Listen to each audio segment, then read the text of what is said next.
आज का हमारा टॉपिक है द्वितीय गोलमेज सम्मेलन।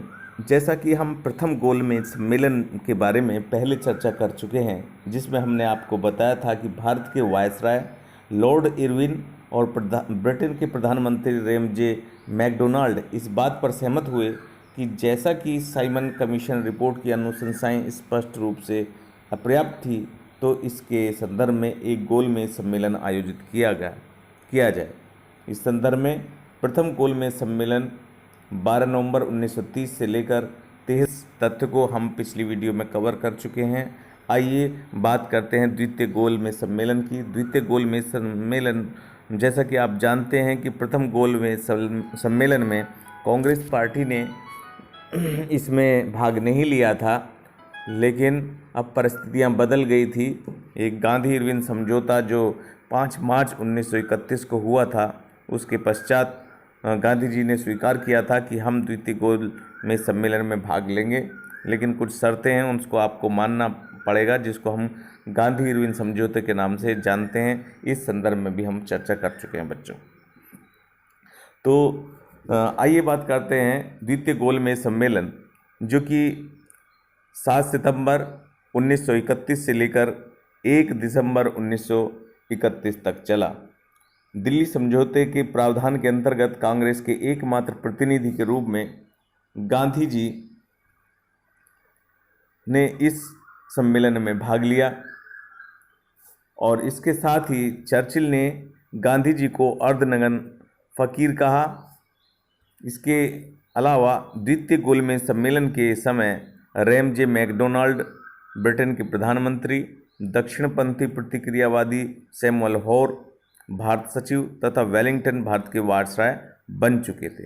जो दोनों ये व्यक्ति थे काफ़ी क्रूर थे, और उन्होंने ये ठाना था कि जब भी अगर भारत में कोई भी किसी भी तरह का एक मूवमेंट होता है, उसको हम हिंसात्मक तरीके से, दमनकारी विधि से उसको ख़त्म कर देंगे। और यही उन्होंने किया भी।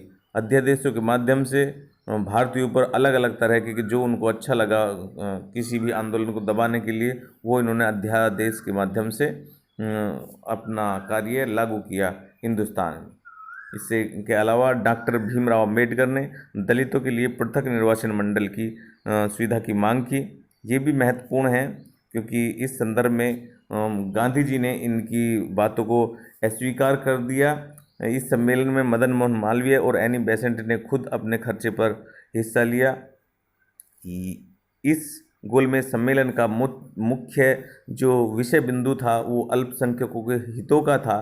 इस संदर्भ में डॉक्टर भीमराव अंबेडकर ने दलितों के लिए पृथक निर्वाचन मंडल की मांग की और जोरदार इसकी पैरवी की, जिससे अन्य जो भारतीय प्रतिनिधि थे वो भी सहमत थे। लेकिन गांधी जी इस बिंदु के हमेशा खिलाफ रहे। वो किसी भी तरह हिंदुओं के डिस्क्रिमिनेशन के खिलाफ इसको बताते थे। लेकिन डॉक्टर भीमराव अंबेडकर की दलील और तर्कवादी सोच के आधार पर ब्रिटेन सरकार को भी झुकना पड़ा, और उनको पृथक निर्वाचन मंडल की मांग को डॉक्टर भीमराव अंबेडकर ने जो उठाई थी उसको माना, और गांधी जी ने इसका लास्ट मोमेंट तक विरोध किया। डॉक्टर भीमराव अंबेडकर कहते थे कि जो दलित हैं वो हिंदुओं से अलग हैं, और हिंदुओं की जो परंपराएं हैं उनसे अलग तरह की परंपराओं का दलित निर्वाह करते हैं। दलितों का खान पान अलग है, दलितों का रहन सहन अलग है, दलितों के एक निश्चित कार्य हैं, उनको दूसरा वर्ग नहीं कर सकता। जहां आम इंसान पानी पी सकता है, जानवर पानी पी सकता है, दलित वहां पानी नहीं पी सकते।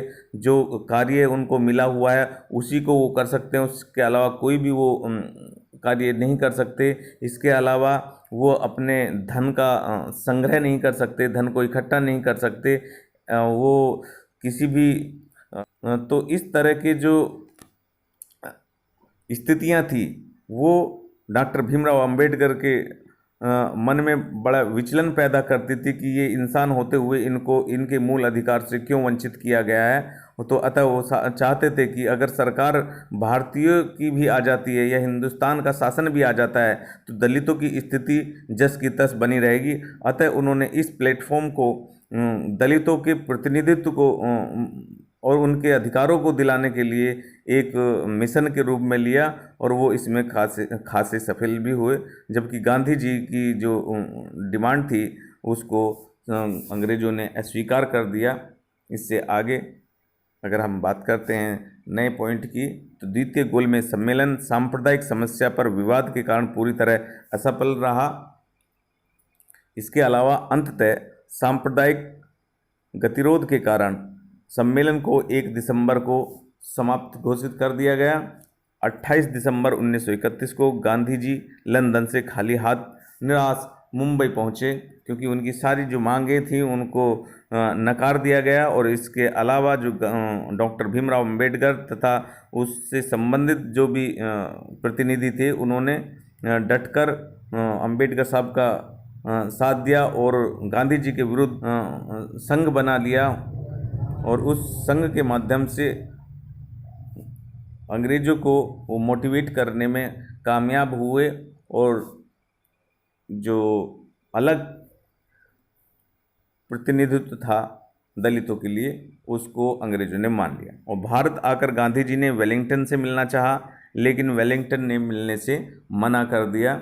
इसके अलावा दूसरी ओर गांधी इरविन समझौते को भी सरकार ने दफन कर दिया।